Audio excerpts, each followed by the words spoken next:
Hello student, welcome to the symbiosis classes. The symbiosis class में student आप सबका स्वागत है। स्टूडेंट्स, आज का चैप्टर बहुत ही इंटरेस्टिंग होने वाला है। आज हम पढ़ेंगे क्लास 10 स्टैंडर्ड का साइंस पार्ट 1, उसका थर्ड चैप्टर है chemical reactions and equations.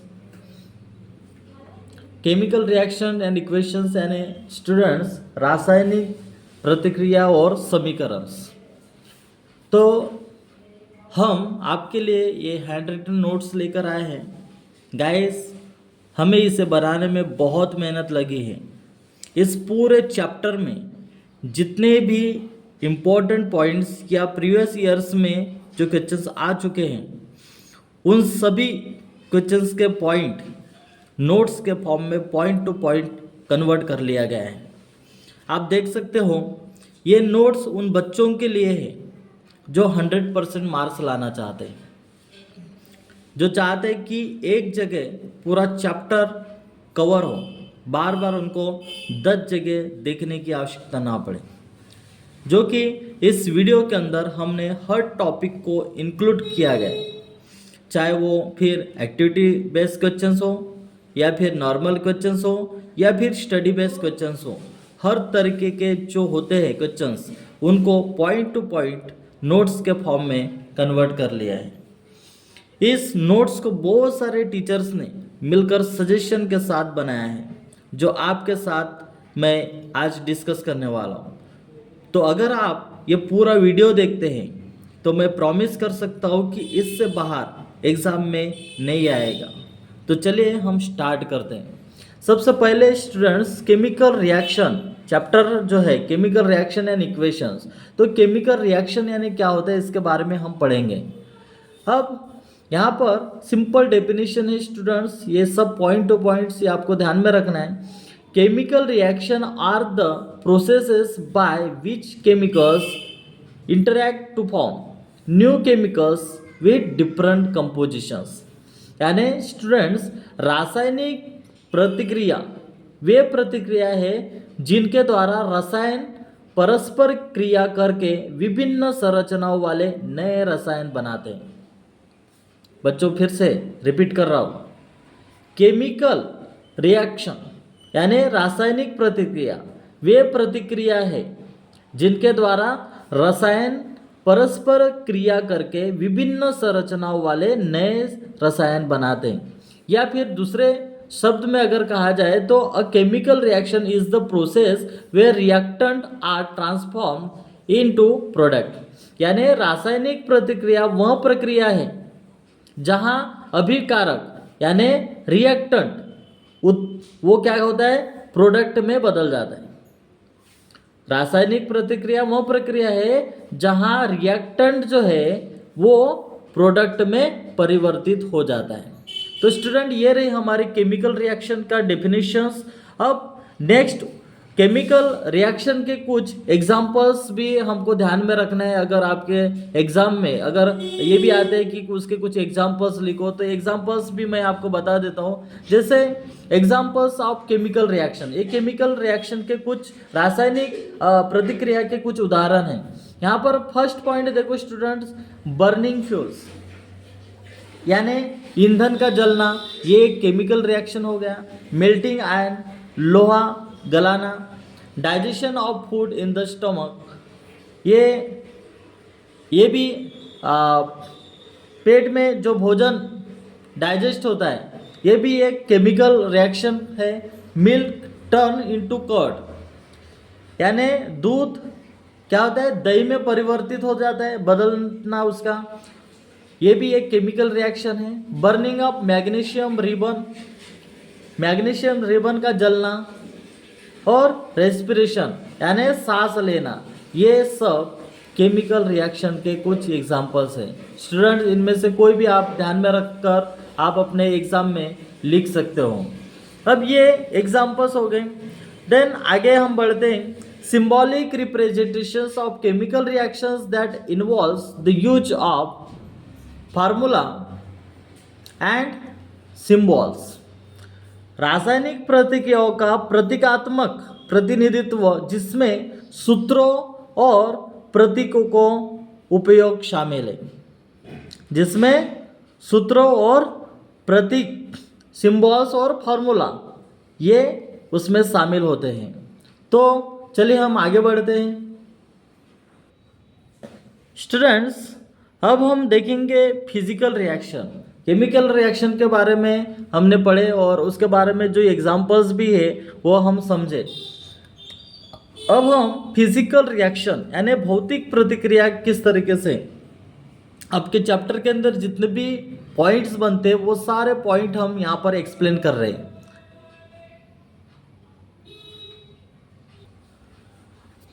Physical reaction rearranges molecules but does not affect their internal structures। यानी स्टूडेंट्स, भौतिक प्रतिक्रिया अणुओं को पुनर्व्यवस्थित करती है लेकिन उनकी आंतरिक संरचनाओं को प्रभावित नहीं करती है। फिजिकल रिएक्शन यानी भौतिक प्रतिक्रिया अणुओं को पुनर्व्यवस्थापित करती है, मॉलिक्यूल्स, लेकिन उनकी आंतरिक संरचनाओं को प्रभावित नहीं करती है। या फिर दूसरे शब्दों में अगर कहा जाए, the starting substance in each of these processes are not changed chemically but only physically. इनमें से प्रत्येक प्रक्रिया में प्रारंभिक पदार्थ रासायनिक रूप से नहीं बल्कि केवल भौतिक रूप से बदले जाते हैं। फिर से वापस दोहरा रहा हूं बच्चों, फिजिकल रिएक्शन में क्या होता है कि प्रत्येक प्रक्रिया में प्रारंभिक पदार्थ जो है वो रासायनिक रूप से नहीं बल्कि केवल भौतिक रूप से बदला जाता है। अब इसमें एग्जाम्पल समझते हैं। एग्जाम्पल जब आपको समझाऊंगा तो और भी आप डिटेल्स अच्छे से समझ पाओगे। यहाँ पर examples of physical reactions, physical reaction के कुछ उदाहरण हैं। यहाँ पर बॉइलिंग और फ्रीजिंग वाटर यानी उबलता या जमा हुआ पानी, ये एक फिजिकल रिएक्शन का एग्जाम्पल है। ब्रेकिंग ग्लास, ग्लास तोड़ना। डिसॉल्विंग शुगर इन वाटर, चीनी को पानी में घोलना। Cutting paper into small paper, कागज के छोटे छोटे टुकड़ों में काटना। ब्रेकिंग अ पेंसिल, पेंसिल तोड़ना। Melting butter, all of this result in physical changes. Pencil तोड़ना, मक्खन पिघलना या रेपनिंग ऑफ फ्रूट्स, फलों का पकना, ये सारे जो है ये फिजिकल रिएक्शन के एग्जाम्पल्स हैं। तो स्टूडेंट्स, केमिकल रिएक्शन और फिजिकल रिएक्शन उसके जो भी एग्जाम्पल्स मैंने यहाँ पर लिख कर दिया, ये नोट्स ये आपको ध्यान में रखना है। अब हम आगे और भी पढ़ेंगे। अब देखो स्टूडेंट्स, हम सबसे पहले केमिकल इक्वेशंस के बारे में हम समझेंगे। केमिकल इक्वेशंस में ये H2 plus O2 left hand side और H2O राइट हैंड साइड में यहाँ पर लिखा है। अब ये जो है ये प्रोडक्ट है। A chemical equations having an equal numbers of atoms on both sides of the equation is called a balanced chemical equations. अब बैलेंस्ड केमिकल इक्वेशंस ये एक रासायनिक समीकरण जिसमें परमाणुओं की समान संख्या समीकरण के दोनों पक्षों को संतुलित करती है, उसे रासायनिक समीकरण कहा जाता है। अब यहाँ पर देखो स्टूडेंट, हाइड्रोजन प्लस ऑक्सीजन ये दोनों क्या है, रिएक्टेंट है यानी अभिकारक है, और ये दोनों मिलकर क्या बना रहे हैं, यहाँ पर H2O बन रहा है, यानी प्रोडक्ट में हमें क्या मिल रहा है, यहाँ पर वाटर मिल रहा है। ये कॉन्सेप्ट आपको समझ में आना है। रिएक्टेंट, इसको क्या कहेंगे हम, रिएक्टेंट कहेंगे, और जो प्रोडक्ट बनता है ये प्रोडक्ट हो गया हमारा। तो रिएक्टेंट में हाइड्रोजन प्लस ऑक्सीजन मिलकर ये क्या बना, यहाँ पर प्रोडक्ट में हमारा वाटर बना यानी H2O बना। अब इसमें अब रिएक्टेंट यानी क्या होता है उसको हम और भी गहराई से समझने की कोशिश करेंगे। रिएक्टेंट क्या होते हैं? The substances which participate in a chemical reaction are called reactant, यानी वे पदार्थ जो रासायनिक प्रतिक्रिया में भाग लेते हैं उसको रिएक्टेंट कहा जाता है, अभिकारक कहलाते हैं। जैसे यहाँ पर एग्जाम्पल फिर से, carbon plus oxygen, carbon plus oxygen, तो प्रोडक्ट में हमें क्या मिला, कार्बन डाइऑक्साइड। देखो स्टूडेंट, ये रिएक्टेंट है, ये रिएक्टेंट है और ये प्रोडक्ट है। कार्बन प्लस ऑक्सीजन ये मिलकर क्या बनाए यहाँ पर प्रोडक्ट में हमारे लिए कार्बन डाइऑक्साइड। तो ये हो गया रिएक्टेंट। अब ये प्रोडक्ट के बारे में हम समझते हैं। अब ये प्रोडक्ट्स का एक पॉइंट है, the new substance produced as a result of chemical reaction is called product. यानी रासायनिक अभिक्रिया के फलस्वरूप उत्पन्न नए पदार्थों को उत्पाद कहते हैं। यानी सब्सटेंस क्या होता है, रासायनिक अभिक्रिया के फलस्वरूप जो केमिकल रिएक्शन, जो नए पदार्थ न्यू सब्सटेंस तैयार होता है उसको क्या कहते हैं, हम प्रोडक्ट कहते हैं। एग्जाम्पल के तौर पे देखो students, when 2 sodium atoms react, और जब 2 सोडियम परमाणु प्रतिक्रिया करते हैं, व्हेन 2 सोडियम एटम्स रिएक्ट, यानी जब 2 सोडियम परमाणु प्रतिक्रिया करते हैं with 2 chlorine atoms reactants, they give a completely new compounds product sodium chloride 2 atoms. अब देखो स्टूडेंट्स, यहाँ पर 2 क्लोरीन परमाणुओं यानी अभिकारकों के साथ एक पूरी तरह से नया प्रोडक्ट यानी नया उत्पाद, उसको यौगिक भी बोल सकते हैं, वो सोडियम क्लोराइड परमाणु देते। ये देखो सोडियम क्लोराइड। तो यहाँ पर देखो sodium plus chloride, sodium plus chloride मिलकर यहाँ पर क्या बना, कौन सा प्रोडक्ट, न्यू सब्सटेंस तैयार हुआ है, सोडियम क्लोराइड। देखो student, sodium plus chloride, sodium plus chloride मिलकर न्यू सब्सटेंस बनाए, तो न्यू सब्सटेंस हमारा ये क्या हो गया, सोडियम क्लोराइड। तो ये हो गए हमारे रिएक्टेंट जो आपको ध्यान में रखना है, और ये न्यू सब्सटेंस जो है ये हमारा हो गया प्रोडक्ट। अब कंडीशंस कुछ समझते हैं, conditions of chemical reaction. Chemical reaction के कुछ कंडीशंस होते हैं, जैसे रासायनिक अभिक्रिया की कुछ स्थिति है, चेंज इन स्टेट, यानी जो अवस्था में कुछ परिवर्तन होता है केमिकल रिएक्शन में। Change in colour, chemical reaction में कुछ रंग में भी परिवर्तन होता है केमिकल रिएक्शन में, और इवोल्यूशन ऑफ गैसेस का विकास भी होता है, और चेंज इन टेम्परेचर, तापमान में भी कुछ परिवर्तन होता है। तो इसको हम बारीकी से और भी समझेंगे। अब चेंज इन स्टेट यानी क्या होता है, अवस्था में परिवर्तन क्या होता है, आइए हम इसे समझते हैं। Some chemical reactions are accompanied by a change in state. कुछ रासायनिक अभिक्रिया अवस्था में परिवर्तन के साथ होती है, कुछ रासायनिक अभिक्रिया अवस्था में परिवर्तन के साथ होती है। उदाहरण के लिए एग्जांपल्स देखते हैं हम। Ammonia gas react with hydrogen chloride gas and forms solid ammonium chloride crystal. यानी अमोनिया गैस हाइड्रोजन क्लोराइड के साथ प्रतिक्रिया करती और गैस और ठोस अमोनियम क्लोराइड क्रिस्टल बनता है, क्रिस्टल बनाता है। देखो स्टूडेंट, फिर से मैं इस एग्जांपल को समझाने की कोशिश करूंगा। अमोनिया गैस, ये अमोनिया गैस क्या करती है, हाइड्रोजन क्लोराइड के साथ क्या करती है, प्रतिक्रिया करती है, रिएक्ट करती है, और गैस और अमोनियम क्लोराइड क्रिस्टल बनाता है। अब ये कॉन्सेप्ट स्टूडेंट्स आप समझ ही गए होंगे। अब नेक्स्ट पॉइंट हमारा स्टूडेंट, चेंज इन कलर। अब रंग में किस तरीके से केमिकल रिएक्शन में कुछ परिवर्तन हो जाता है। In a chemical reaction 2 or more elements combine to interact and a different structures is formed with a different compositions and color in total। यानी एक रासायनिक प्रतिक्रिया में, यानी केमिकल रिएक्शन में 2 या 2 से अधिक तत्व आपस में जुड़कर परस्पर क्रिया करते हैं और एक अलग संरचना बनती है, जिसमें कुल मिलाकर एक अलग संरचना और रंग होता है।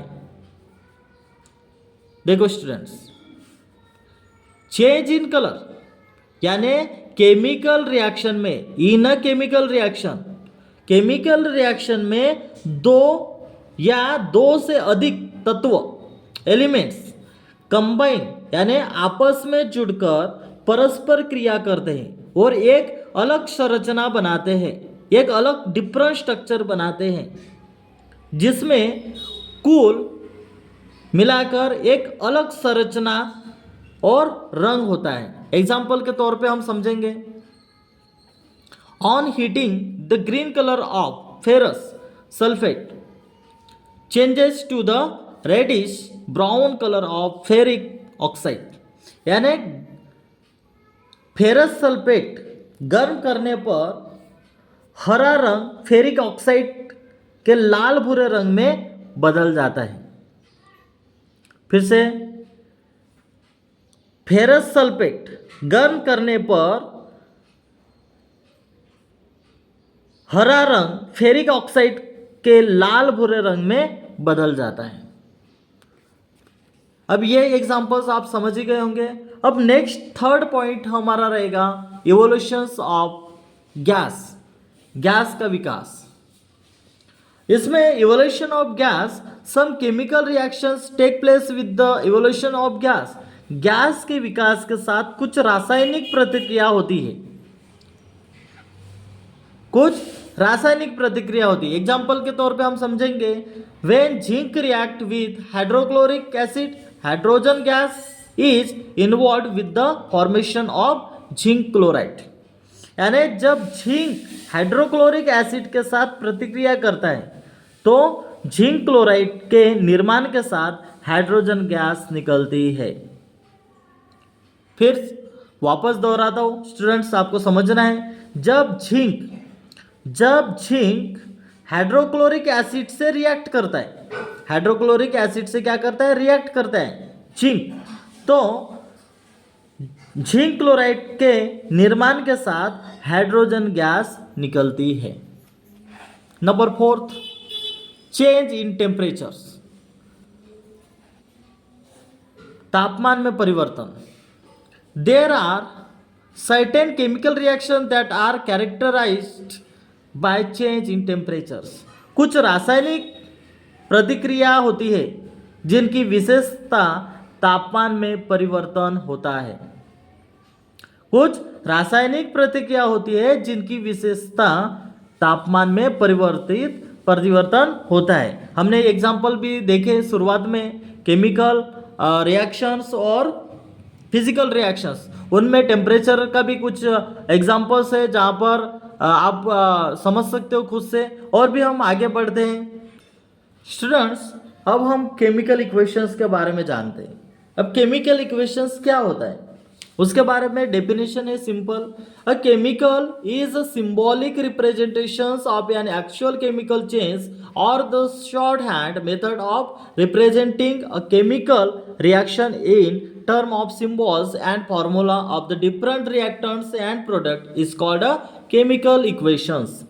यानी स्टूडेंट्स, रासायनिक समीकरण, रासायनिक समीकरण किसी वास्तविक रासायनिक परिवर्तन का एक प्रतीकात्मक प्रतिनिधित्व है या विभिन्न अभिकारकों और उत्पादों के प्रतीकों और सूत्रों के संदर्भ में रासायनिक प्रतिक्रिया का प्रतिनिधित्व करने की शॉर्ट हैंड विधि को रासायनिक समीकरण कहा जाता है। वापस फिर से मैं आपको समझाने की कोशिश कर रहा हूं कि केमिकल इक्वेशंस हम किसे कहेंगे। केमिकल इक्वेशंस, रासायनिक समीकरण किसी वास्तविक रासायनिक परिवर्तन का एक प्रतीकात्मक प्रतिनिधित्व है या विभिन्न अभिकारकों और उत्पादों के प्रतीकों और सूत्रों के संदर्भ में रासायनिक प्रतिक्रिया का प्रतिनिधित्व करने की शॉर्ट हैंड मेथड विधि को रासायनिक समीकरण कहा जाता है। एग्जाम्पल के तौर पे हम समझेंगे students, examples, reactants are converted to products and the process is symbolized by a chemical equations. For example, iron and sulfur combine to form iron sulfide. The plus sign indicates that ions reacts with sulfur. देखो students, अभिकारक reactants अभिकारकों को उत्पादों में परिवर्तित किया जाता है। अभिकारकों को प्रोडक्ट में परिवर्तित किया जाता है और इस प्रक्रिया को एक रासायनिक समीकरण द्वारा दर्शाया जाता है। जैसे एग्जाम्पल हमने देखे यहाँ पर आयन और सल्फर मिलकर क्या बना रहे हैं, यहाँ पर आयन सल्फाइड बना रहे हैं। आयन और सल्फर मिलकर आयन सल्फाइड बनाते हैं। Ion solid plus solid sulphate. और अब यहाँ पर जो प्लस चिन्ह इंगित करता है कि लोहा सल्फर के साथ प्रतिक्रिया करता है, यानी लोहा जो है आयन क्या है, सल्फर के साथ क्या कर रहा है, प्रतिक्रिया कर रहा है। तो साइन क्या दिए यहाँ पर, प्लस का साइन दिए है यहाँ पर। यानी स्टूडेंट्स जब दो या दो से अधिक अभिक्रिया कारक या उत्पाद हो तो इन पदार्थों के बीच हमको प्लस चिन्ह लगाना है। एग्जाम्पल के तौर पे जैसे यहाँ पर हमने आयन प्लस सल्फर, इसके बीच में हमने प्लस का साइन लगाया है इस तरीके से। Then another examples, copper sulphate plus zinc dust. Copper sulphate plus zinc dust, aqueous solution of zinc sulphate plus copper. देखो स्टूडेंट्स, यहां पर प्रथम एक रासायनिक परिवर्तन देखते हैं। कॉपर सल्फेट के नीले रंग के विलयन में जस्ते का यानी जिंक डस्ट मिलाने पर जिंक सल्फेट का रंगहीन विलयन और लाल रंग के तांबा कण तैयार होते हैं। अब इसको रासायनिक परिवर्तन को कुछ संक्षिप्त रूप में हम लिख सकते हैं। जैसे कॉपर सल्फेट का जलीय विलयन और जस्ते का चूर्ण क्या है, जिंक सल्फेट का जलीय विलयन प्लस तांबा। इस प्रकार शब्दों के स्वरूप में दर्शाई गई रासायनिक अभिक्रिया को शाब्दिक समीकरण कहते हैं।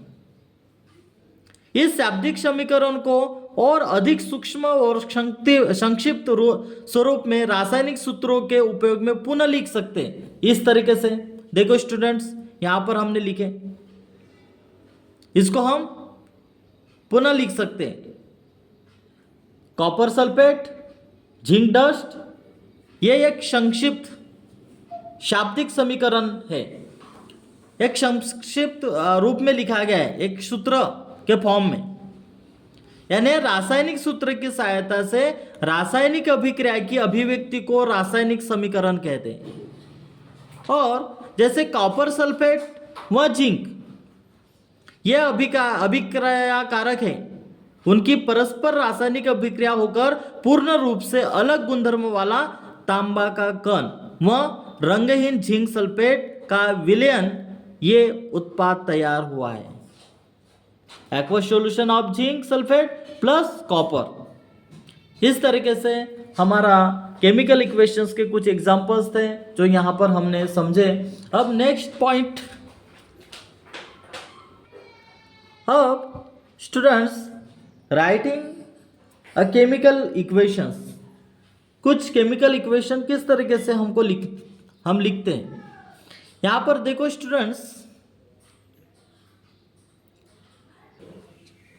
स्टूडेंट्स, यहां पर copper sulphate plus zinc sulphate plus copper. Students यहां पर एक्वस सॉलिड एक्वस यहां पर दिया गया है। तो हम जो स्टेट है उसको हम देखें कि state gases, liquid and solid. Aqueous भी होता है, गैसेस, लिक्विड और सॉलिड ये आपको पता ही होगा, और एक्वस भी होता है। इसको हम और भी गहराई से समझेंगे।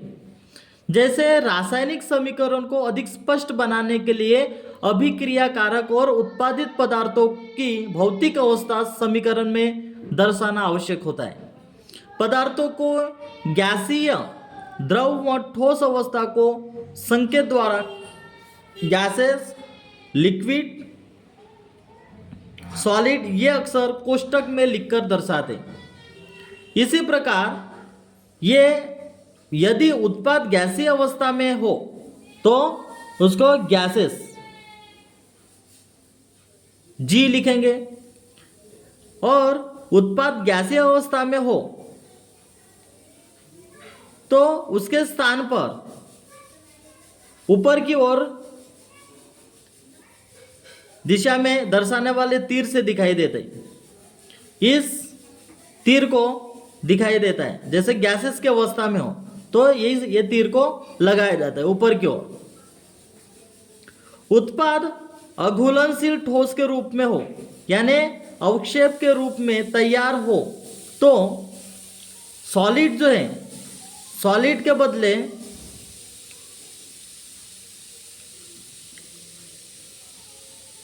नीचे की दिशा में दिखाने वाले तीर से दर्शाते। यदि अभिक्रिया कारक और उत्पादित पानी के विलयन के रूप में हो तो उन्हें जलीय विलयन कहते हैं और उसे एक्वस कोष्टक के रूप में लिखकर जलीय विलयन की अवस्था दर्शाते। अब समीकरण का पुनर्लेखन समीकरण के अनुसार कुछ स्वरूप हम देखेंगे। जैसे यहां पर कॉपर सल्फेट ये एक्वस हो गया, जिंक ये सॉलिड है, देन जिंक सल्फेट एक्वस और कॉपर ये क्या है, सॉलिड। इस तरीके से यहां पर दर्शाया गया है। जब रासायनिक अभिक्रिया को घटित होने के लिए बाहर से ऊष्मा दी जाती है तब अभिक्रिया दर्शक तीर पर, अभिक्रिया दर्शक तीर, यह अभिक्रिया दर्शक तीर है, इस पर कौन सा चिन्ह लगाएंगे, इस तरीके का चिन्ह लगाएंगे। ध्यान देना है आपको। जब रासायनिक अभिक्रिया को घटित होने के लिए बाहर से ऊष्मा दी जाती है तब अभिक्रिया दर्शक तीर पर हीट ये चिन्ह दिखाते हैं।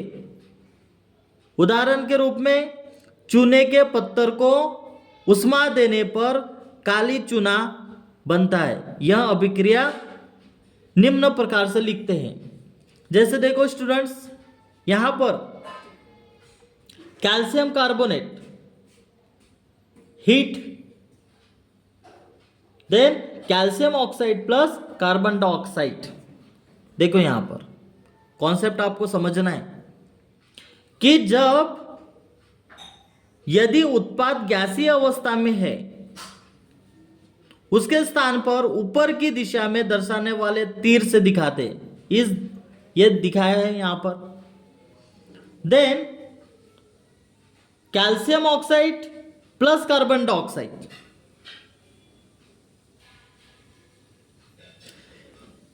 कॉपर सल्फेट के जलीय विलयन में जस्ते के चूर्ण की अभिक्रिया होते समय ऊष्मा बाहर निकलती है, यहां पर यह दिखाया गया है। ये देखो नेक्स्ट एग्जांपल में ये ऊष्मा बाहर आ गई स्टूडेंट्स, यानी copper sulphate plus zinc, zinc sulphate plus copper plus heat, यहां पर ऊष्मा बाहर आ गई है। Then vegetable oils liquid plus hydrogen ये gas 60 degree Celsius, nickel catalyst and वनस्पति घी ये सॉलिड। यानी कुछ रासायनिक अभिक्रिया को घटित होने के लिए विशिष्ट तापमान, विशिष्ट दाब, उत्प्रेरक इत्यादि शर्तों की पूर्ति आवश्यकता होती है। ऐसी शर्तों की अभिक्रिया दर्शक तीर के नीचे या ऊपर दर्शाते।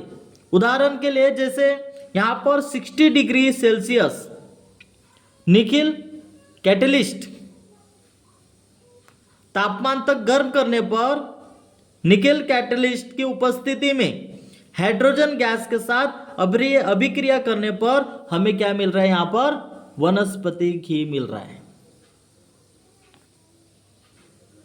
अब यहां पर देखो स्टूडेंट्स, जैसे copper plus concentrated nitric acid, copper nitrate plus aqueous plus nitrogen dioxide plus water, water ये लिक्विड के फॉर्म में।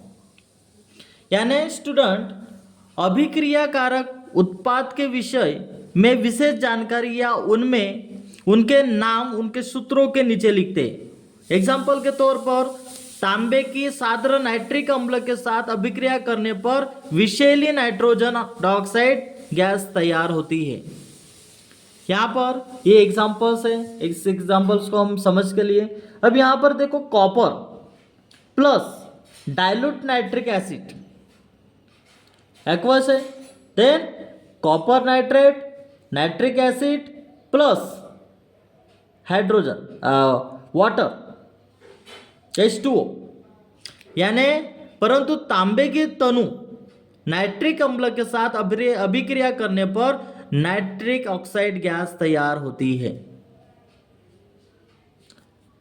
क्या होता है? फिर से आप समझो, copper plus dilute nitric acid aqueous, then ये कॉपर सॉलिड हो गया, ये एक्वस हो गया, कॉपर नाइट्रेट ये एक्वस है, देन नाइट्रिक ऑक्साइड गैस हो गया, और ये H2O ये क्या हो गया?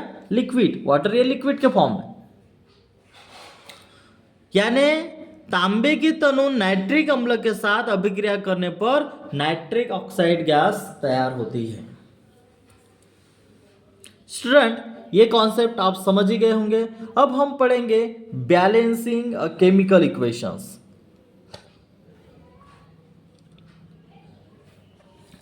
देखो स्टूडेंट्स, बैलेंसिंग केमिकल इक्वेशंस यानी रासायनिक समीकरण का संतुलन।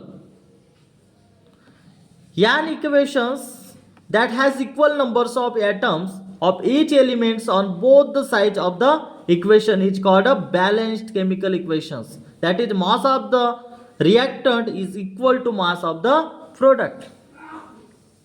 यानी स्टूडेंट्स इस समीकरण जिसमें समीकरण के दोनों पक्षों पर प्रत्येक तत्व के परमाणुओं की संख्या समान होती है, संतुलित रासायनिक समीकरण कहलाता है। उसे क्या कहते हैं? संतुलित रासायनिक समीकरण कहते हैं। अर्थात अभिकारकों का द्रव्यमान उत्पादों के द्रव्यमान के बराबर होता है। फिर से समझाने की कोशिश कर रहा हूं, बैलेंसिंग अ केमिकल इक्वेशंस क्या होता है। एक समीकरण जिसमें समीकरण के दोनों पक्षों पर प्रत्येक तत्व के परमाणुओं की संख्या समान होती है, संतुलित रासायनिक समीकरण उसे कहेंगे हम। एक समीकरण जिसमें समीकरण के दोनों पक्षों पर प्रत्येक तत्व के परमाणुओं की संख्या समान होती है, उसे हमें संतुलित रासायनिक समीकरण कहना है। अर्थात अभिकारकों का द्रव्यमान उत्पादों के द्रव्यमान के बराबर होता है। आइए कुछ एग्जाम्पल समझेंगे बैलेंसिंग और केमिकल रिएक्शन के। कुछ एग्जाम्पल्स हम समझेंगे केमिकल इक्वेशंस के। इसमें देखो student, consider the reaction magnesium plus oxygen. क्या है? Magnesium oxide. ये रिएक्टेंट है और ये प्रोडक्ट में क्या मिला हमें? Magnesium oxide. यानी मैग्नीशियम प्लस ऑक्सीजन मिलकर प्रोडक्ट हमारा क्या बना? यहां पर magnesium oxide. In this reaction 2 atoms of magnesium and oxygen is present on both sides of the reactant and product.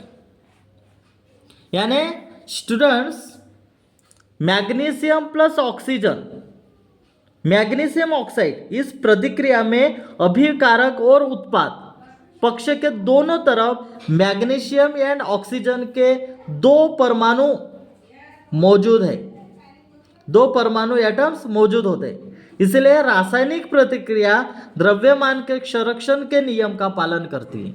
इसलिए रासायनिक प्रतिक्रिया एक संतुलित रासायनिक समीकरण है। यह हो गया हमारा बैलेंसिंग केमिकल इक्वेशंस। अब अनबैलेंसिंग केमिकल इक्वेशंस को हम समझेंगे। अनबैलेंसिंग केमिकल इक्वेशंस क्या होता है? If the number of atoms of each elements is not the same on the two sides of an equation, it is called an unbalanced equations. यानी यदि प्रत्येक तत्व के परमाणु की संख्या रासायनिक समीकरण के दोनों पक्षों में समान न हो तो ऐसे समीकरण को असंतुलित समीकरण कहा जाता है। फिर से, यदि प्रत्येक तत्व के परमाणुओं की संख्या रासायनिक समीकरण के दोनों पक्षों में समान न हो तो ऐसे समीकरण को असंतुलित समीकरण कहते हैं। एग्जाम्पल के तौर पे देखो स्टूडेंट्स, यहाँ पर बहुत ही सुंदर एग्जाम्पल्स है, इक्वेशन फर्स्ट और इक्वेशन सेकंड। यहाँ पर हम समझते जैसे ये एटम्स हाइड्रोजन और ऑक्सीजन। अब रिएक्टेंट जो है, ये देखो स्टूडेंट, ये हो गए हमारे रिएक्टेंट, ये हो गए रिएक्टेंट और ये हमारा क्या हो गया? प्रोडक्ट हो गया। अब देखो स्टूडेंट्स, हाइड्रोजन कितने हैं? 2 है। हाइड्रोजन इक्वेशन फर्स्ट को देखो स्टूडेंट्स, हाइड्रोजन का जो एटम है ये कितने? 2 है और ऑक्सीजन कितना है? 2 है। यहां पर हाइड्रोजन प्रोडक्ट में कितना है? 2 है। यहां पर लिखे एटम, हाइड्रोजन के जो एटम है ये कितने? 2 है और ऑक्सीजन का कुछ भी दिया नहीं है तो ये क्या हो गया? 1 है। तो यहां पर देखो अगर टोटल करोगे तो हाइड्रोजन और ऑक्सीजन के जो रिएक्टेंट में एटम कितने हो रहे? 4 हो रहे और प्रोडक्ट में कितने हो रहे? 3 हो रहे। यानी ये क्या है? एक अनबैलेंसिंग केमिकल इक्वेशन का ये एक पार्ट है, ये एक एग्जाम्पल है। अनबैलेंसिंग केमिकल इक्वेशंस का ये एक एग्जाम्पल्स है। इक्वेशन फर्स्ट जो है ये अनबैलेंसिंग केमिकल इक्वेशन का एक एग्जाम्पल्स है। अब सेकंड इक्वेशंस हम देखते हैं। सेकंड इक्वेशंस देखो स्टूडेंट, ये हो गया हमारा रिएक्टेंट, ये हो गया प्रोडक्ट। देखो 2 2 जा 4 लिखे हमने हाइड्रोजन, देन 2 2 जा 4, 2 ऑक्सीजन का कितना है? 2 है तो यहां पर हमने 2 लिखे। देन प्रोडक्ट में 2 2 जा 4 हाइड्रोजन 4 लिखे अपन ने, और ये 2 एज इट इज ऐसे रहेगा, ऑक्सीजन के लिए भी होगा तो ये 2 लिखे अपन ने। तो यहां पर जब हमने टोटल किए तो ये भी 6 हो गए और यहां पर भी 6 हो गए। यानी ये हो गया हमारा बैलेंसिंग केमिकल इक्वेशंस। ये बैलेंसिंग केमिकल इक्वेशंस का ये एग्जांपल्स बच्चों आपको ध्यान में रखना है, और ये अनबैलेंसिंग केमिकल इक्वेशन का ये एग्जांपल। इस तरीके से ये कॉन्सेप्ट आप समझ ही गए होंगे। अब देखो student, types of chemical reactions. आपके टेक्स्ट बुक में से जितने भी कंटेंट दे रहे हैं हर एक कंटेंट आपके हम कंप्लीट करा रहे हैं। हर एक डाउट्स जो है आपके हम कंप्लीट कराने पर हैं। तो चलिए हम और भी हम देखते हैं, आगे हम बढ़ेंगे। इसमें students combination reactions, combination reactions क्या होता है? यानी संयोजन अभिक्रिया, रासायनिक प्रतिक्रिया के कुछ प्रकार हम देखेंगे।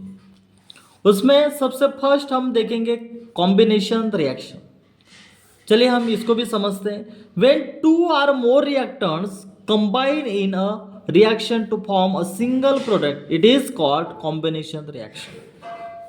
देखो स्टूडेंट्स, जब 2 या 2 से अधिक अभिकारक रिएक्टेंट्स मिलकर एक प्रोडक्ट बनाते हैं, एक सिंगल प्रोडक्ट बनाते हैं, उसे कॉम्बिनेशन रिएक्शन कहना है। फिर से, जब 2 या 2 से अधिक रिएक्टेंट एक सिंगल प्रोडक्ट बनाते हैं तो उसे कॉम्बिनेशन रिएक्शन कहना है या संयोजन अभिक्रिया कहते हैं। एग्जाम्पल के तौर पे हम समझेंगे स्टूडेंट्स, जैसे 2H2O plus O2, here hydrogen and oxygen combine to form a single product water, यानी यहाँ हाइड्रोजन और ऑक्सीजन मिलकर एक सिंगल प्रोडक्ट बनाया। कौन सा single product? Water, H2, 2H2। Hydrogen और ऑक्सीजन मिलकर एक सिंगल प्रोडक्ट बनाया, वो है वाटर। ये एग्जांपल्स आप समझ गए होंगे। अब कुछ एक्टिविटीज भी है। एक्टिविटीज फर्स्ट हम देखेंगे।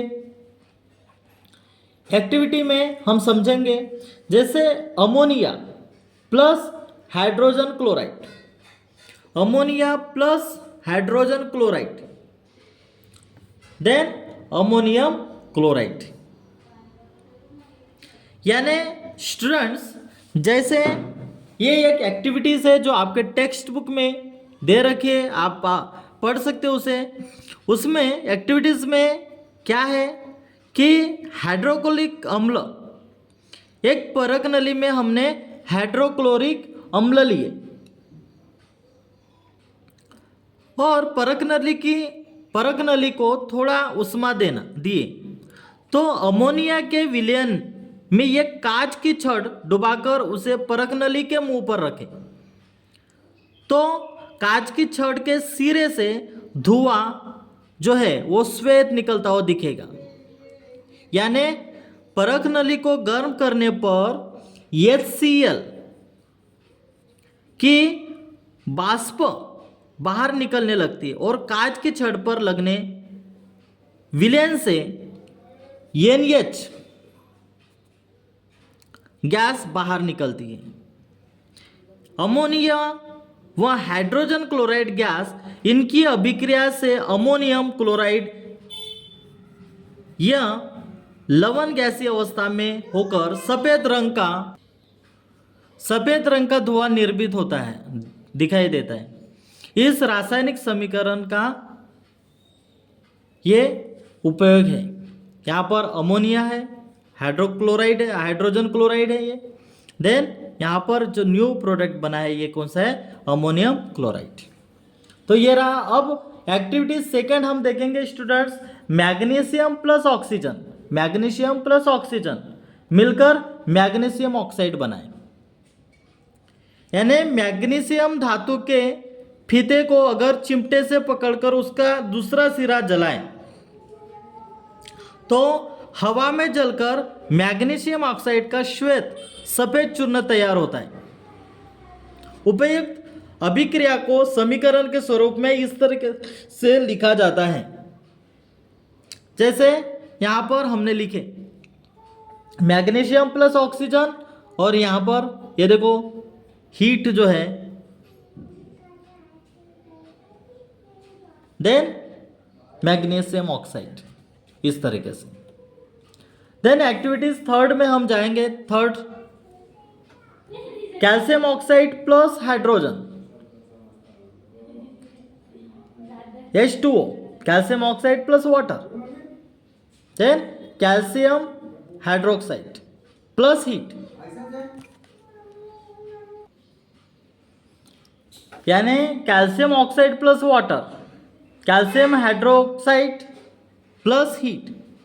यानी स्टूडेंट्स, यहाँ पर हम समझते हैं कि कैल्शियम ऑक्साइड और वाटर, कैल्शियम ऑक्साइड, यहाँ पर हीट जो है ये बाहर निकल रही है। यानी आपके टेक्स्ट बुक में ये एक्टिविटीज दे रखे, उस एक्टिविटीज को मैं समझाने की कोशिश कर रहा हूँ। आप टेक्स्ट बुक में पेज नंबर जो है, पेज नंबर 36 पेज नंबर में ये दिया गया है, वो एक्टिविटीज आप देख सकते हैं। उसमें क्या किए अपन ने एक्टिविटीज में कि आधा बीकर पानी लिए, उसमें कुछ कली के चूने के कैल्शियम ऑक्साइड पत्थर डाल और कैल्शियम ऑक्साइड और पानी का संयोग होकर कैल्शियम हाइड्रोक्साइड तैयार होता है और भरपूर मात्रा में उष्मा बाहर निकलती है। ये देखो हीट बाहर निकली है यहाँ पर।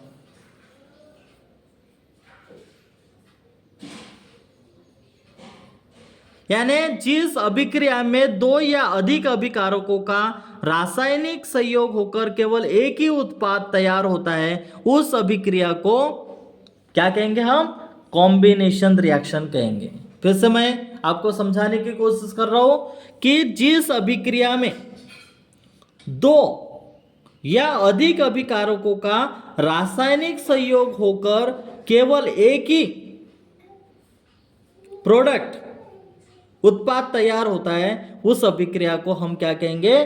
कॉम्बिनेशन रिएक्शन कहेंगे। तो स्टूडेंट्स, ये रहे कुछ एग्जाम्पल, ये एग्जाम्पल्स आप समझ ही गए होंगे। अब आगे हम नेक्स्ट पॉइंट की ओर जाएंगे। अब स्टूडेंट्स, डिकम्पोजिशन रिएक्शंस यानी अपघटन प्रतिक्रिया, आइए हम इसे भी समझते हैं। The chemical reaction in which there is only one reactant giving rise to two or more products is called as decomposition reactions. Example के तौर पे देखो student, 2H2O electrolysis 2H2 plus O2. During electrolysis of water, it decomposes to give hydrogen and oxygen. यानी student, अपघटन प्रतिक्रिया क्या है? Decomposition reaction हम किसको कहेंगे? वह रासायनिक अभिक्रिया, द केमिकल रिएक्शन, वह रासायनिक अभिक्रिया जिसमें केवल एक ही अभिकारक होता है, ओनली वन रिएक्टेंट, जिसमें एक ही अभिकारक होता है, जो दो या दो से अधिक प्रोडक्ट्स को जन्म देता है, उसे डिकम्पोजिशन रिएक्शन कहते हैं। फिर से, वहां डिकम्पोजिशन रिएक्शन, वह रासायनिक रिएक्शन अभिक्रिया जिसमें केवल एक ही रिएक्टेंट होता है, अभिकारक होता है, जो दो या दो से अधिक उत्पादों को जन्म देता है, उसको क्या कहना है? हम उस रिएक्शन को क्या कहना है? डिकम्पोजिशन रिएक्शन कहना है। अब यहां पर एग्जांपल्स है, एग्जांपल्स को हम समझते हैं students. 2H2O electrolysis 2H2 plus O2. During electrolysis of water, यानी पानी के इलेक्ट्रोलाइसिस के दौरान यह विघटित हो जाता है हाइड्रोजन और ऑक्साइड देने के लिए। यानी स्टूडेंट्स, पानी के इलेक्ट्रोलाइसिस के दौरान हाइड्रोजन और ऑक्सीजन देने के लिए यह विघटित हो जाता है। पानी के इलेक्ट्रोलाइसिस के दौरान हाइड्रोजन और ऑक्सीजन देने के लिए यह विघटित हो जाता है। नेक्स्ट पॉइंट, कुछ एग्जांपल्स हम समझेंगे। Sugar and carbon, then calcium carbonate, calcium oxide, carbon dioxide. यानी आपके टेक्स्ट बुक में ये कुछ एक्टिविटीज दिए हैं कि सबसे पहले हमने फर्स्ट एक्टिविटीज में हमने क्या किया यहाँ पर कि बाष्पन पात्र में एक थोड़ा शक्कर लिए और उस बाष्पन पात्र को बंसेल बर्नर की सहायता से गर्म करने के बाद जला हुआ काला पदार्थ निर्माण हुआ। आप एक्टिविटीज किए होंगे। अब एक ही अभिक्रियाकारक शक्कर का दो पदार्थों में विभाजन हुआ, शक्कर का दो पदार्थों में विभाजन हुआ जब हमने बंसेल बर्नर की सहायता से उसको गर्म किए। तो यहां पर देखो, यानी स्टूडेंट, जिस अभिक्रिया में एक ही अभिकारक पदार्थ रहता है वह उससे दो या अधिक उत्पाद निर्माण होते हैं, उस अभिक्रिया को डिकम्पोजिशन रिएक्शन कहना है। देखो स्टूडेंट, यहां पर शुगर है, देन एक ही पदार्थ है और उसमें carbon dioxide plus calcium oxide plus sorry ये शुगर है, यानी शुगर में दो भागों में विभाजित हो रहा है, जैसे कार्बन और H2O। ये आपको ध्यान में रखना है। ये हो गया डिकम्पोजिशन रिएक्शन। यानी फिर से मैं बता रहा हूं कि जिस अभिक्रिया में एक ही अभिकारक पदार्थ रहता है वह उससे दो या अधिक उत्पाद निर्माण होते हैं, उस अभिक्रिया को अपघटन अभिक्रिया कहते हैं, डिकम्पोजिशन रिएक्शन कहते हैं।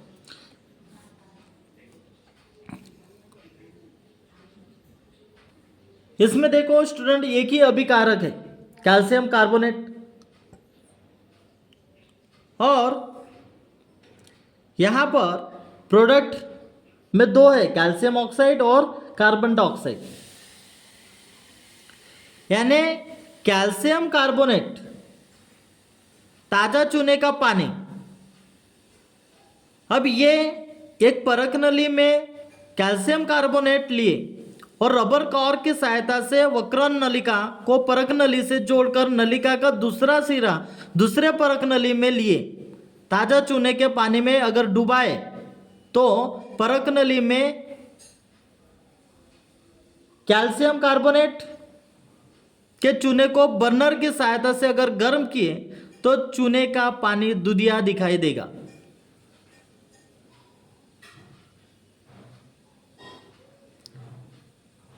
देन अनदर नेक्स्ट पॉइंट हमारा है 2H2O लिक्विड फॉर्म में है और यहां पर 2H2O प्लस O2, ये दो यहां पर प्रोडक्ट बने, यानी इसे हम कहेंगे डिकम्पोजिशन रिएक्शंस। स्टूडेंट्स ये आप समझ गए होंगे। अब आगे हम नेक्स्ट पॉइंट की ओर बढ़ते हैं, डिस्प्लेसमेंट रिएक्शन। अब डिस्प्लेसमेंट रिएक्शंस क्या होता है? विस्थापन अभिक्रिया। The reaction in which the place of the ion of the less reactive elements in a compound is taken by another more reactive elements by formation of its own ion is called displacement reactions। यानी वह अभिक्रिया, displacement reaction यानी वह अभिक्रिया जिसमें ion का स्थान किसी यौगिक में कम अभिक्रियाशील तत्व का किसी अन्य अधिक प्रतिक्रियाशील तत्व द्वारा अपना आयन बनाकर ग्रहण किया जाना विस्थापन अभिक्रिया कहलाती है। देखो स्टूडेंट्स, फिर से मैं समझाने की कोशिश करूंगा आपको। डिस्प्लेसमेंट रिएक्शन क्या होता है? वह अभिक्रिया जिसमें आयन का स्थान, आयन का प्लेस किसी यौगिक में कम प्रतिक्रियाशील तत्व का किसी अन्य अधिक प्रतिक्रियाशील तत्व द्वारा अपना आयन बनाकर ग्रहण किया जाना, इसे हम क्या कहेंगे? डिस्प्लेसमेंट रिएक्शन कहते हैं। अब डिस्प्लेसमेंट रिएक्शन का कुछ एग्जांपल्स हम समझेंगे स्टूडेंट्स। यहां पर देखो, कॉपर सल्फेट प्लस आयन, ये क्या हो रहा है? Ferric sulphate, ion sulphate plus copper.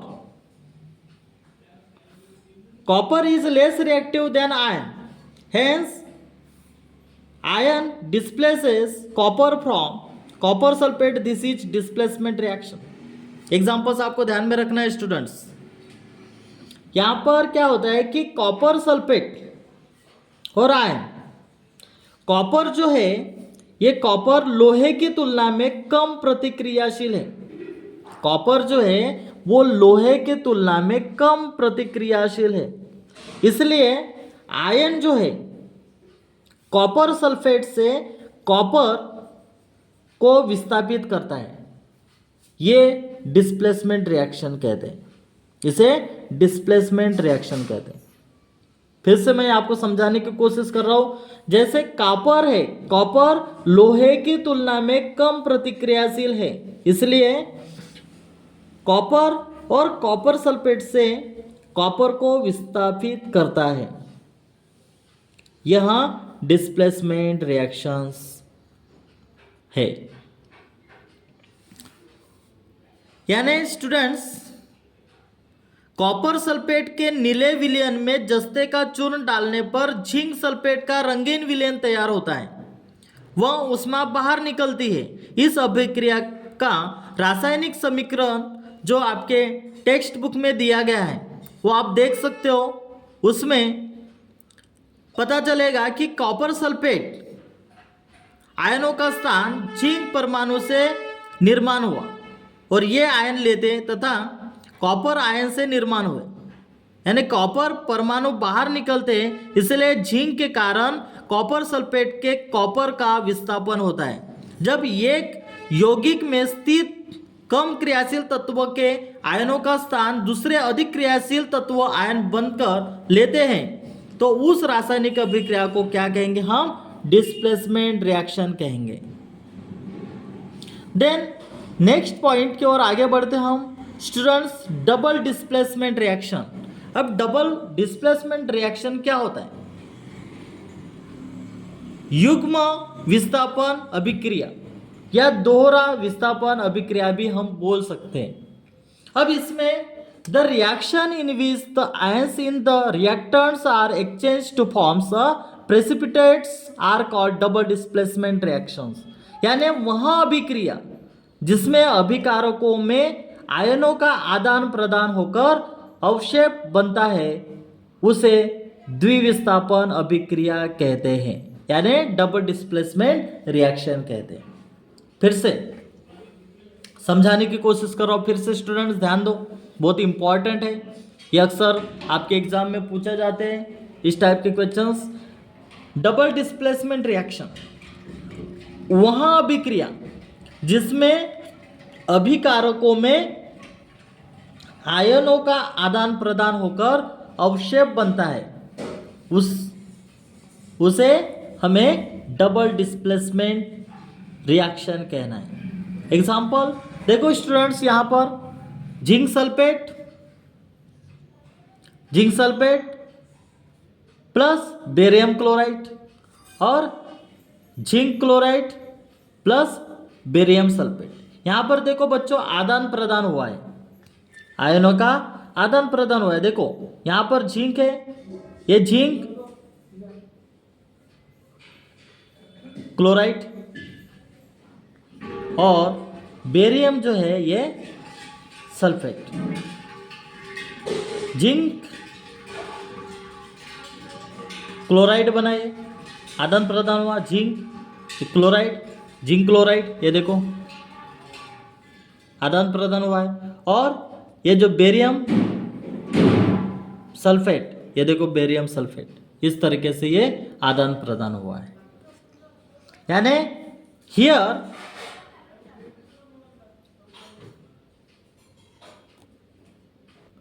Sulphate and chlorine ions are exchanged, it is double displacement reaction। यानी एग्जाम्पल में आयनों का आदान प्रदान हुआ है, यह दोहरी विस्थापन अभिक्रिया है, इसको हम डबल डिस्प्लेसमेंट रिएक्शन कहेंगे। ये एग्जाम्पल्स बच्चों आपको ध्यान में रखना है, बहुत ही इंपॉर्टेंट एग्जाम्पल्स है, ये अक्सर आता है आपके एग्जाम में। अब यहाँ पर आगे नेक्स्ट पॉइंट की ओर हम आगे बढ़ते हैं, ये है इंडोथर्मिक रिएक्शन। अब इंडोथर्मिक रिएक्शंस क्या होता है इसके बारे में हम जानेंगे। The chemical reaction in which the heat is observed is known as an endothermic reactions. Example melting ice cubes and melting solid salts. Student, endothermic reactions यानी ऊष्माग्राही अभिक्रिया, वह रासायनिक अभिक्रिया या वह रासायनिक प्रतिक्रिया जिसमें ऊष्मा अवशोषित होती है, ऊष्माग्राही प्रतिक्रिया के रूप में वो जानी जाती है, उसे हम क्या कहेंगे? Endothermic reaction. यहां पर देखो स्टूडेंट्स, बर्फ मेल्टिंग आइस क्यूब्स यानी बर्फ के टुकड़ों का पिघलना, बर्फ को पिघलाना या ठोस लवणों को पिघलाना। एंडोथर्मिक रिएक्शन में स्टूडेंट्स ये बात आपको ध्यान में रखना है कि ये जो हीट है ये ऑब्जर्व करता है, ऑब्जर्व यानी उष्मा जो है एंडोथर्मिक रिएक्शन में क्या होता है, हीट जो है ये अवशोषित होती है, और जहां हीट अवशोषित होती है उसको हम क्या कहते हैं, एंडोथर्मिक रिएक्शन। ध्यान में रखना बच्चों, हीट ऑब्जर्व यानी अवशोषित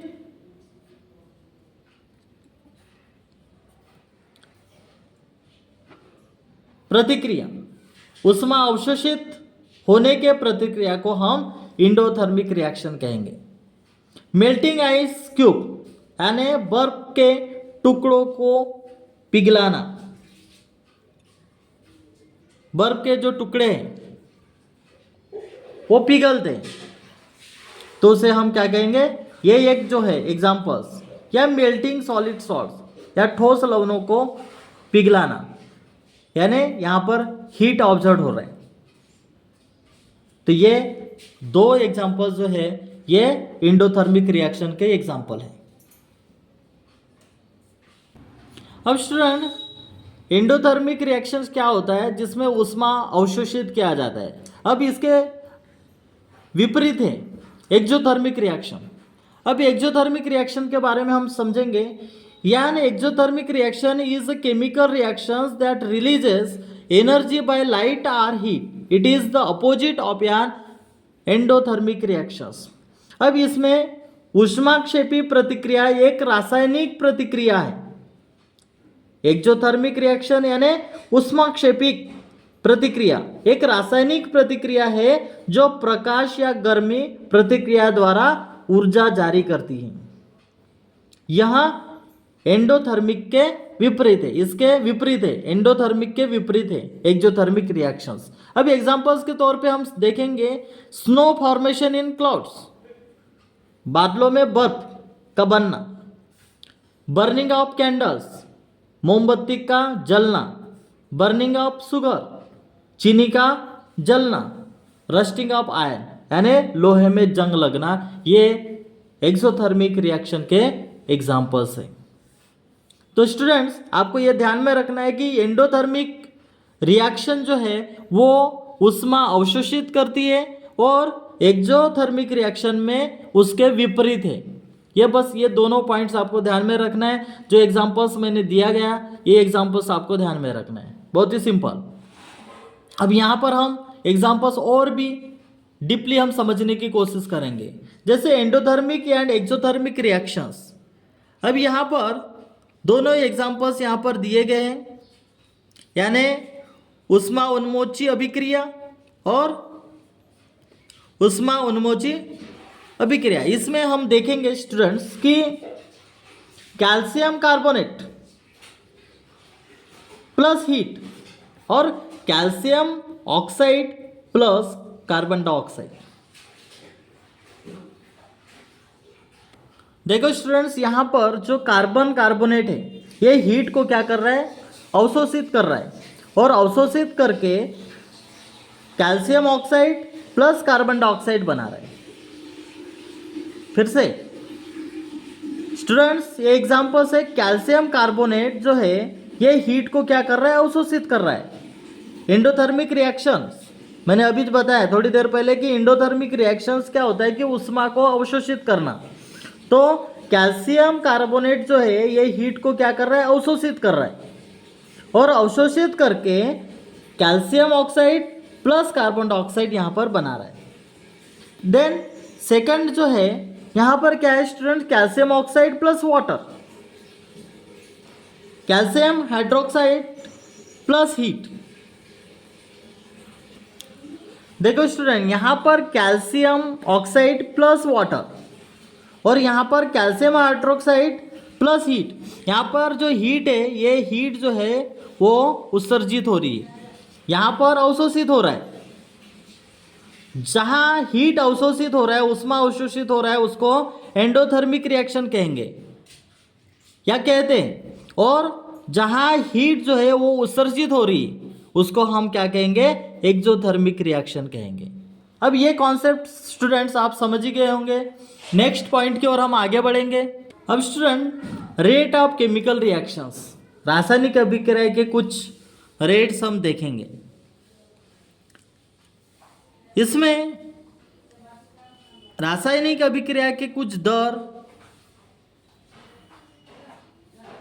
इसमें हम समझेंगे कुछ examples. Cooking gas starts burning on ignitions, यानी रसोई गैस को उष्मा देने पर जलने लगता है। आयरन आर्टिकल्स अंडरगोज रस्टिंग, लोहे में जंग लगना। ये कुछ examples. Erosions of rocks takes place to forms oil, पत्थरों का अपक्षीणन होना। Alcohol is formed on mixing yeast in glucose solutions under proper conditions, glucose के विलयन में योग्य परिस्थिति में ईस्ट मिलाने पर अल्कोहल बनना। एफर्वेसेंस is formed on adding baking soda into a test tube containing dilute acid, यानी परख नली में विरल अम्ल लेकर उसमें खाने का सोडा मिलाने पर बुदबुदाहट होना। Then 6 point, a white precipitate is formed on adding dilute sulfuric acid to barium chloride solutions, यानी बेरियम क्लोराइड के विलयन में तनु सल्फ्यूरिक अम्ल मिलाने पर सफेद अवक्षेप का बनना। ये रेट ऑफ केमिकल रिएक्शंस के कुछ पॉइंट्स आपको ध्यान में रखना है स्टूडेंट्स। अब नेक्स्ट, इसका डेफिनेशन भी हम समझ के लेंगे। द स्पीड और rate of chemical reaction is the change in concentrations of reactant और product per unit time. To be specific, it can be expressed in terms of the rate of decrease in concentrations of any of the reactants, the rate of increase in the concentration of any of the product। यानी किसी रासायनिक अभिक्रिया की गति या दर प्रति unit, प्रति इकाई समय में किसी अभिकारक या उत्पाद की सांद्रता में परिवर्तन है। विशिष्ट होने के लिए इसे इस प्रकार व्यक्त किया जा सकता है जैसे किसी भी अभिकारक की सांद्रता में कमी की दर या किसी भी उत्पाद की सांद्रता में वृद्धि का दर। कुछ अभिक्रिया कुछ ही समय में पूर्ण होती, यानी तीव्र गति से होती है, तो कुछ अभिक्रिया को पूर्ण होने के लिए ज्यादा समय लगता है, यानी मंद गति से होती। इसका मतलब है क्या? रेट ऑफ केमिकल रिएक्शंस, यानी ये भिन्न भिन्न अभिक्रिया से होती है। एक ही रासायनिक अभिक्रिया परिस्थिति अनुसार अलग अलग दर से घटित हो सकती। उदाहरण जैसे मान के चलो, ठंड के मौसम में दूध से दही के जमने में समय अधिक लगता है तथा गर्मी के मौसम में दूध से दही के जमने में समय कम लगता है, यानी दही जल्दी बनता है। रासायनिक अभिक्रिया के दर पर परिणाम करने वाले कुछ घटक हम देखेंगे। देखो स्टूडेंट्स, आगे हम बढ़ेंगे factors affecting the rate of chemical reactions, यानी रासायनिक अभिक्रिया दर पर परिणाम करने वाले कुछ घटक। अब नेचर ऑफ द रिएक्टेंट्स हम इसको समझेंगे। जैसे मान के चलो स्टूडेंट्स, ये एल्यूमिनियम, आपके टेक्स्ट बुक में भी इसका एग्जांपल्स दे रखा। अब देखो स्टूडेंट्स, यहाँ पर जो factors affecting the rate of the chemical reaction है, एल्यूमिनियम और जिंक। अब इन धातुओं की तनु हाइड्रोक्लोरिक अम्ल के साथ अभिक्रिया देखेंगे। इसमें एल्यूमिनियम और जिंक दोनों धातुओं पर तनु हाइड्रोक्लोरिक अम्ल डालने पर H2 गैस मुक्त होती है तथा इन धातुओं के पानी में अघुलनशील लवण निर्माण होते हैं। परंतु जस्ते धातु की तुलना में एल्यूमिनियम धातु की अम्ल के साथ जल्दी अभिक्रिया होती है। जैसे रासायनिक अभिक्रिया का दर यह धातु के स्वरूप पर निर्भर करता है। एल्यूमिनियम या जिंक की अपेक्षा अधिक क्रियाशील है, इसलिए हाइड्रोक्लोरिक अम्ल के साथ एल्यूमिनियम की अभिक्रिया का दर जिंक के साथ के दर को प्रभावित करती है। धातु की अभिक्रियाशीलता इस विषय पर हम धातु विज्ञान इस पाठ में अधिक जानकारी प्राप्त करेंगे। जैसे अब यहां पर देखेंगे, जैसे नेक्स्ट पॉइंट है size of the particles of reactant. इसमें अभिकारकों के कणों का आकार, जैसे CO2 के बुलबुले मंद गति से निर्माण होते हैं, जैसे तथा चूर्ण के साथ बुलबुले शीघ्र गति से निर्माण होते हैं। निरीक्षण में जब हम पता करेंगे तो उसमें रासायनिक अभिक्रिया की जो दर है अभिकारकों के कणों के आकार पर निर्भर करती, यानी रासायनिक अभिक्रिया में भाग लेने वाले अभिकारकों के कणों का आकार जितना छोटा होगा उतना ही अभिक्रिया की दर अधिक होगी। अब कॉन्सेंट्रेशन ऑफ द रिएक्टेंट ये समझेंगे। अभिकारकों की सांद्रता, जैसे तनु और सांद्र हाइड्रोक्लोरिक अम्ल के साथ चूर्ण पर होने वाली अभिक्रिया पर विचार करेंगे तो इसमें अभिक्रिया मंद गति से होती है और धीरे धीरे अदृश्य हो जाता है। CO2 गैस भी धीरे धीरे मुक्त होती है, परंतु सांद्र अम्ल के साथ CaCO3 की क्रिया होने पर शीघ्र अदृश्य होता है, यानी तनु अम्ल की अपेक्षा सांद्र अम्ल की अभिक्रिया शीघ्र होती है, इसलिए अभिक्रिया का दर यह अभिकारकों की सांद्रता के अनुसार बदलता है। देन टेम्परेचर ऑफ रिएक्शंस, तापमान का भी वैसे ही है सेम। अपघटन अभिक्रिया का अगर हम अभ्यास करते तो ऊष्मा देने पर अभिक्रिया का दर अधिक होने से CO2 यह उत्पाद बनता है। इससे पता चलता है कि अभिक्रिया की दर ये तापमान पर निर्भर करती है, तापमान बढ़ाने से अभिक्रिया की दर बढ़ती है। देन कैटलिस्ट, अभी एक कैटलिस्ट यानी उत्प्रेरक, जैसे पोटेशियम क्लोरेट को गर्म करने पर उसका अपघटन मंद गति से होता है, यानी हाइड्रोजन पेरोक्साइड का विघटन होकर पानी व ऑक्सीजन निर्माण होने की अभिक्रिया कमरे के तापमान पर मंद गति से होती है, परंतु यदि अभिक्रिया मैग्नीज हाइड्रोक्साइड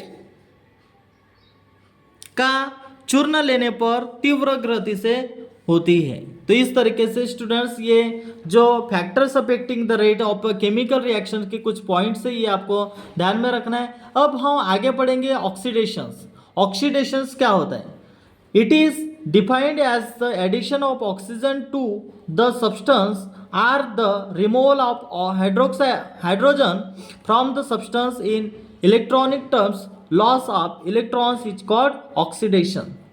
यानी इसे पदार्थ में ऑक्सीजन के जुड़ने या पदार्थ से हाइड्रोजन को हटाने के रूप में परिभाषित किया गया है। इलेक्ट्रॉनिक भाषा में इलेक्ट्रॉनों की हानि को ऑक्सीजन कहा जाता है।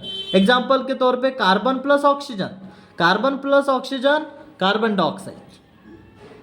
Then ferrous ferric, here ferrous ion loses one electrons to forms ferric ion, losing one or more electrons is oxidations। यानी स्टूडेंट्स यह ferrous ion form ferric ion के लिए एक इलेक्ट्रॉन खो देता है या एक अधिक इलेक्ट्रॉनों की हानि, ये क्या होता है? ऑक्सीडेशन होता है। ये कुछ ऑक्सीडेशंस के कुछ एग्जांपल्स है स्टूडेंट्स यहां पर।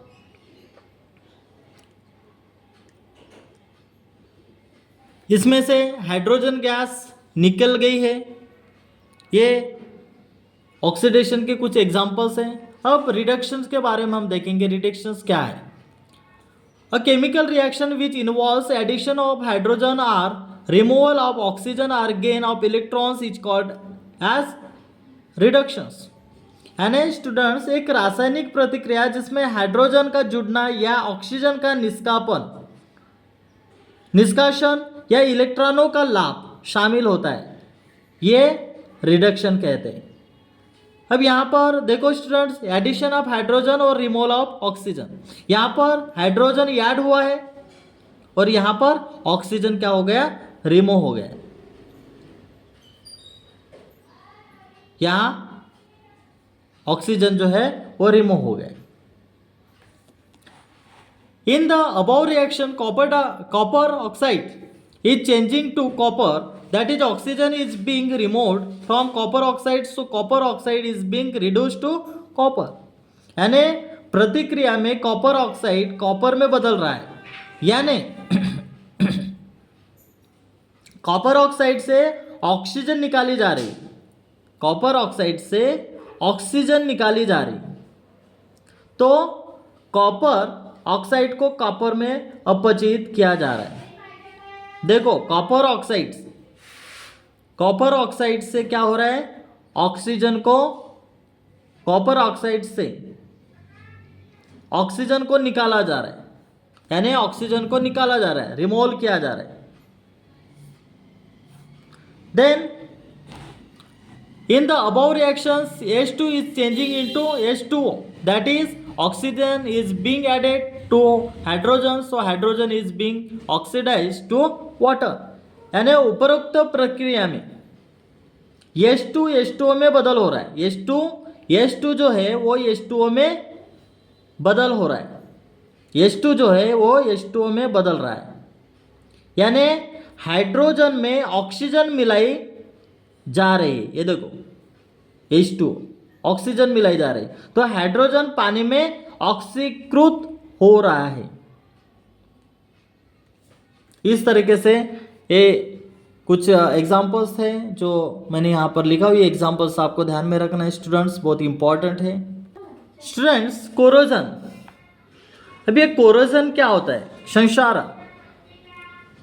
इसमें हम समझ के लेंगे कि corrosion is the gradual deteriorations of metals caused by the action of air moistures are a chemical reactions such as acid on their surface rustic of iron are the forming of a brown flaky materials on iron objects when exposed to moist air is the most common examples of metal corrosion। यानी संक्षारण धातुओं की सतह पर हवा, नमी या रासायनिक प्रतिक्रिया जैसे एसिड की क्रिया के कारण होने वाली क्रमिक गिरावट है। लोहे में जंग लगना या नम हवा के संपर्क में आने पर लोहे की वस्तुओं पर भूरे परतदार पदार्थ का बनना या धातु संक्षारण का सबसे ये आम उदाहरण है। लोहे पर जंग लगना या नम हवा के संपर्क में आने पर लोहे पर एक भूरे परतदार पदार्थ का बनना, ये एक, इसे क्या कहेंगे हम, कोरोजन कहेंगे। अब रैंसिडिटी, रैंसिडिटी क्या है, बदबू, स्मेल आना। The oxidations of oils or fats in food resulting in a bad taste and smell is called rancidity. यानी भोजन में तेल या वसा के ऑक्सीकरण के परिणाम स्वरूप खराब स्वाद और गंध को बासीपन कहा जाता है, रैंसिडिटी कहा जाता है। रैंसिडिटी यानी बासीपन। एग्जाम्पल्स के तौर पे हम समझेंगे, when the food atoms are kept for a long period the fats and oils present in them get oxidized and their smell and taste change, they become rancid and so the process is called rancidity। For example, rancid decaying flavors are smell in old cooking oil। जब खाद्य पदार्थों को लंबे समय तक रखा जाता है तो उनमें मौजूद वसा और तेल ऑक्सीकृत हो जाते हैं और उनकी गंध और स्वाद बदल जाता है, वे बासी हो जाते हैं और इसलिए इस प्रक्रिया को बासीपन कहा जाता है। उदाहरण के लिए पुराने खाना पकाने के तेल में बासा या सड़ने वाला स्वाद या गंध, इस तरीके से स्टूडेंट्स हमारा चैप्टर यहीं पे कंप्लीट हो गया है। पॉइंट टू पॉइंट हमने सारे नोट्स को हमने कवर किए। केमिकल रिएक्शन एंड इक्वेशंस ये चैप्टर बहुत ही इम्पोर्टेंट है और आपके सारे कॉन्सेप्ट, उम्मीद करता हूँ कि ये आपके सारे कॉन्सेप्ट यहाँ पर क्लियर हुए होंगे। तो पूरा लेक्चर्स के ये जो नोट्स है, ये जो नोट्स के फॉर्म में हम आपको ये नोट्स दे प्रोवाइड कर रहे हैं, ये बहुत ही इम्पोर्टेंट है। और इस तरीके से आप पूरा डिटेल्स हमने पूरे चैप्टर को हम गहराई से आपको समझाए हैं। तो उम्मीद करता हूँ आप समझ गए होंगे, और अगर कुछ डाउट्स होंगे तो आप हमें कमेंट्स कर सकते हैं। मिलते हैं हम नेक्स्ट लेक्चर में।